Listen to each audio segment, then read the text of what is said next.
আজকে রান্নাটাই সকাল সকাল করে নেব। ওই জন্য ঘুম থেকে উঠেই রান্নাঘরে চলে এসেছি।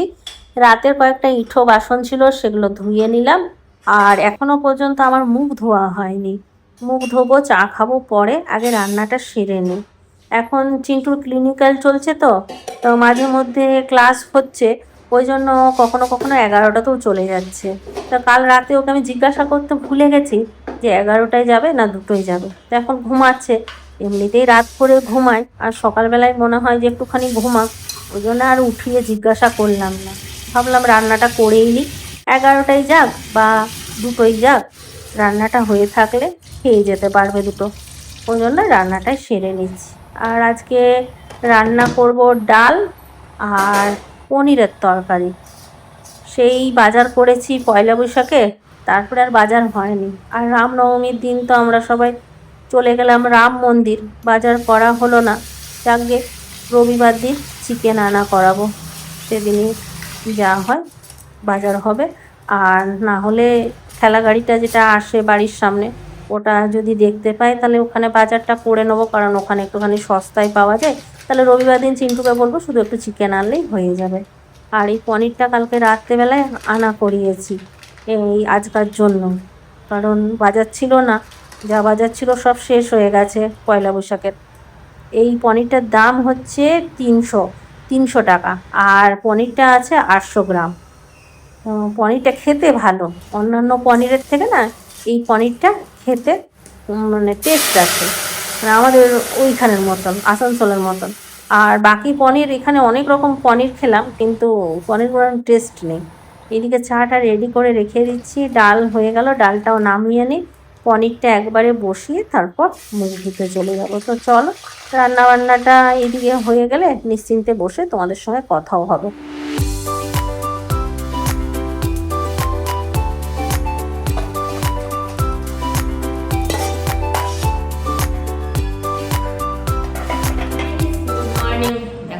চা আর লুচি খাবো এখন। কালকে রাত্রেবেলায় লুচিগুলো বানিয়েছিলাম, 3টে রেখেছি বাঁচিয়ে, যাতে আমি সকালবেলায় চা খেতে পারি, ওই জন্য। তো লুচি ছিল না, আগে একটা বিস্কুট খাই, বিস্কুট না খেয়ে জল না খেলে হবে না। শিখাদি ফোন করেছিল, শিখাদি পৌঁছে গেছে ব্যাঙ্গালোর, কথা হলো, বললে একদিন আসবে, কিন্তু এখন আসতে পারবে না, পরের সপ্তাহে আবার রিঙ্কু চলে যাবে, রিঙ্কুর সঙ্গে আর দেখা হবে না। তো ওইটাই গল্প করছিলাম এতক্ষণ। রান্নাবান্না আমার কমপ্লিট।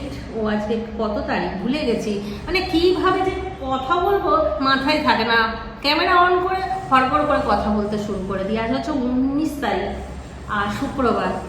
চিন্টু বাবার সঙ্গে সকালবেলায় কথা হয়ে গেল, ঘুমাচ্ছিলাম সেই সময়ই ও ফোন করেছে, নিয়ে ওই বরং উঠিয়ে দিল। উঠে একটুক্ষণ ওর সঙ্গে গল্প করতে করতেই যা দেরি হলো, 9:30 বাজলো। তারপর গেলাম রান্নাঘরে, গল্প করতে করতেই রান্না বসিয়ে দিলাম। তারপরে ও ফোন রাখলো, বললো ফোনটা গরম হয়ে গেছে। আর তারপরে তো তোমাদের সঙ্গে সব শেয়ার করলাম। ফোন করতে করতে শেয়ার করা হয় না, ও ফোনটা রাখলো তবেই আমি ভিডিও অন করলাম।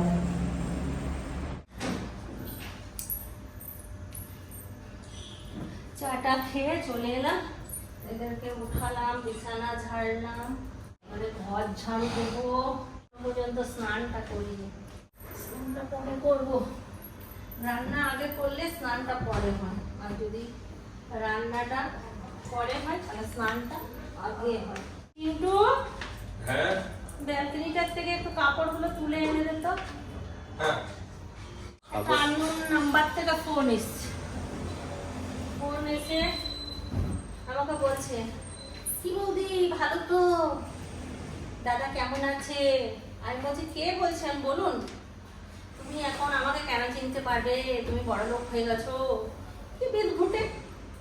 তুমি চিন্টুকে ফোনটা দিয়ে দিয়েছি, তখন রং নাম্বার বলে কেটে দিয়েছি। এটা খেয়ে দিয়ে কাজ থাকে না, আর আমরা মানে একদম হেন তেন যেন বোকারো, আমরা যার তার ফোন তুলে নেবো যেন, আর ওরা ওইরকম করে বললেই যেন কথা বলতে না। ও সে পুরো বালি, আননোন নাম্বার দেখবো ব্লক, আননোন নাম্বার দেখবো ব্লক। ছেলেগুলোনের আলমারি ভর্তি জামা কাপড়, দেখেছ? দেখো কত জামা, কিন্তু এই একটা জামাই চিন্টু বেশি পরে, কালো গেঞ্জিটা। আজ 3-4 দিন ধরে ব্লগে ওই একটি গেঞ্জি পরছে, আর অন্য কোনো জামা পছন্দ না।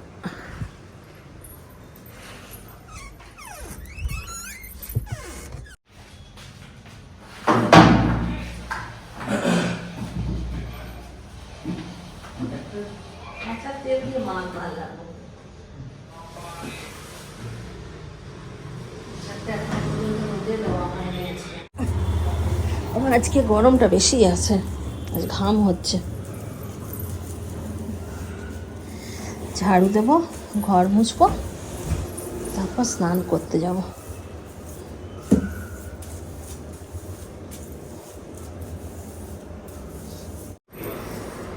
চিন্টু কিছু নিবি? নুন, ভাত একটু অল্প।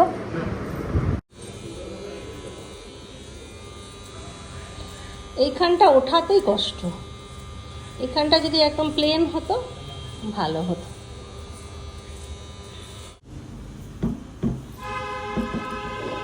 আমি সেদিন পাথর নিয়ে এসেছি দরজার কাছে দেওয়ার জন্য, রাস্তার থেকে।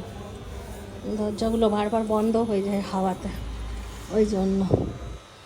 রাস্তাঘাট পুরো ফাঁকা, রোদ।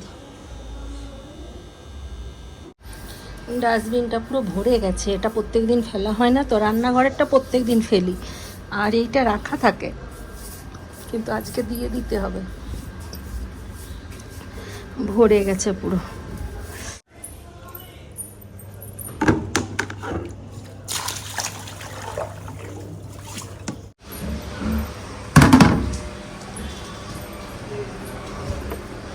ভাবলাম আজকে কাপড় কাচবো না, খুব একটা বেশি কাপড় ছিল না, কিন্তু অ্যাফ্রনটার জন্য কাচতে হলো। চিন্টুর অ্যাফ্রনটা রোজ লাগে তো।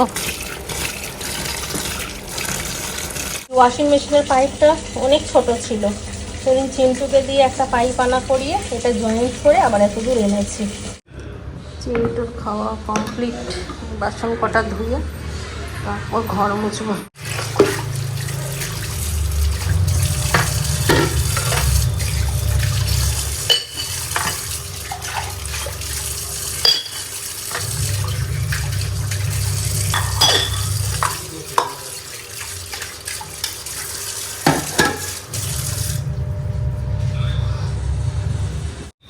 এটার একটা কভার নিতে হবে।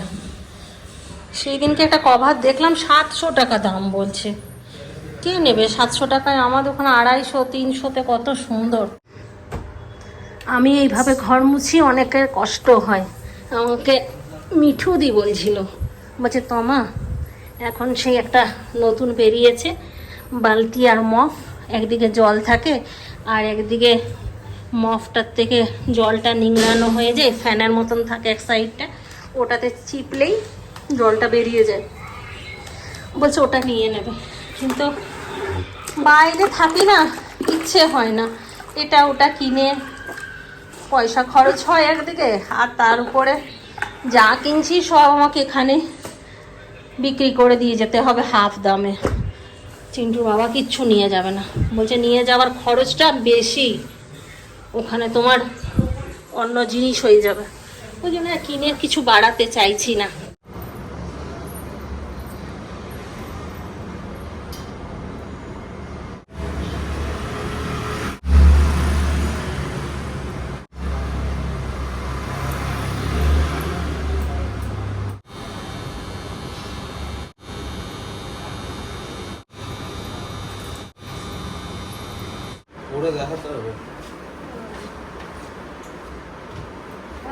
ঘরটা মুছে স্নান করতে যাবো, কিন্তু একটু খিদে পেয়েছি, একবার ওকে খাইয়ে দিই।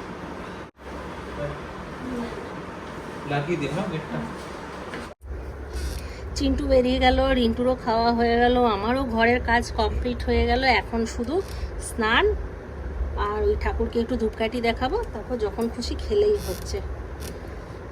সমস্ত দায়িত্ব কর্তব্য শেষ আজকার মতন। এবার এখন শুধুমাত্র নিজের টাইমটুকু এনজয় করব। খেয়ে দে বিকেল 6টা 6:30 পর্যন্ত আমার শুধু টাইম। তখন রিন্টুর মতন থাকে, 6:30টার সময় ওর খিদে পাই, তখন আবার একটু মুড়ি টুড়ি মেখে দিতে হবে। মা জিনিসটা কেমন, তাই না? ছেলেদের সমস্ত কাজ কমপ্লিট করে নিতে পারলে একটা মায়ের নিশ্চিন্তে। ছোটোর সময়ও খাইয়ে দাইয়ে ওদেরকে ঘুম পাড়িয়ে আমার টাইম শুরু হতো, আর এখনও পর্যন্ত মনে হয় ওদের সমস্ত কাজ হয়ে গেল, এখন আর ঘুম পাড়াতে হয় না, এখন ওর মতন থাকবে, আমি আমার মতন থাকবো। আর এই নাইটিগুলো আর পরতে ইচ্ছে করছে না, আবার নতুন নাইটি পরতে ইচ্ছে করছে। ঘরে 5খানা নাইটি নতুন রাখা আছে, 2টো পম্পা দিয়েছে, 2টো সীমা দিয়েছে, আর একটা চিন্টুর বাবা পয়লা বৈশাখের সময় কিনে রেখেছে পিউয়ের কাছ থেকে। তো ওইগুলোই পরতে ইচ্ছে করছে, আর পুরোনো নাইটিগুলো পরতে ইচ্ছে করছে না। এখানে তার বেশি নাইটি নেই, ঘরে তার চেঞ্জ করে করে পরা হয়। এখন বাজছে 6:30, আর আমি আজকে ঘুমাইনি। প্রত্যেকদিন কি বলি, এক ঘুম দিয়েই রান্নাঘরে এসেছি, কিন্তু আজকে আমি ঘুমাইনি। দেখো চিন্টু বাবার সঙ্গে গল্প করছি, আজকে শুক্রবার, তাই গল্প করছি। ওইদিকে চিন্টুর বাবা চা বানাচ্ছে, মুড়ি বানাচ্ছে,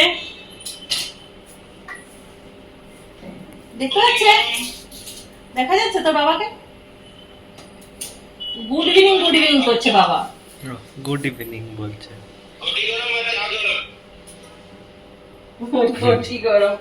ঘটি গরম খাচ্ছে আর চা বানাচ্ছে, আর আমিও এইদিকে চা বানাচ্ছি, আর রিন্টুর জন্য ঘটি গরম বানাচ্ছি। আর আমি চা খাবো, একটু পাঁপড় ভাজা দেখি, পাঁপড় ভাজবো, খাবো। আর আমরা আজকে একটা বিকেলে খুব ভালো জিনিস খাবো, যেটা চিন্টু আসুক তারপর খাবো, তোমাদের সঙ্গে শেয়ার করবো। এই দেখো গো, চিন্টুর এই চানাচুরটা বেশি পছন্দ, এটা নিয়ে এসছে আমারও। তোরও? তোকে তো এই চানাচুর দিয়ে দিলাম, কালকে লিখে দেবো এটা দিয়ে, ঠিক আছে? सह लूंगा थोड़ा सा। হ্যাঁ,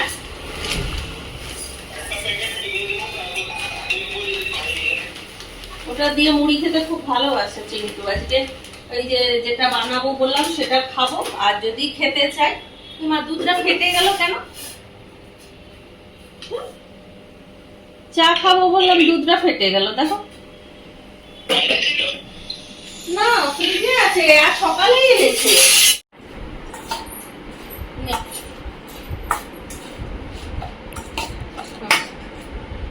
ভেবেছিলাম যে চিন্টু আসার পরে একটা জিনিস বানাবো, সেটা সবাই মিলে খাবো, কিন্তু চিন্টু আমাদের সেটা হতে দিল না। ওই দেখো হাতে করে ছোলা বাটোরা নিয়ে এসছে, তো বানালাম না। ভেবেছিলাম ফুচকা বানাবো, পাঁপড়গুলো আছে ওগুলো ভাজবো, আলু মাখবো আর টক জল করবো, কিন্তু ছেলেটা সব ভেস্তে দিল আমাদের।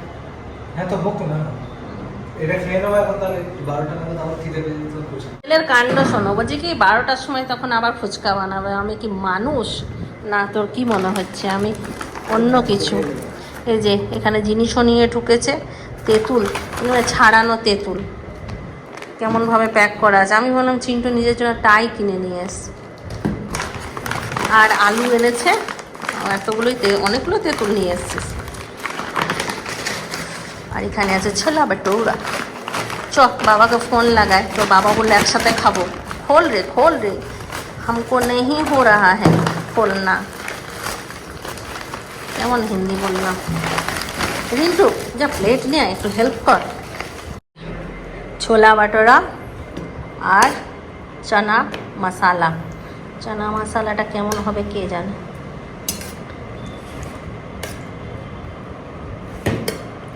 এটা দিয়ে একটু মুড়ি খেতে হবে।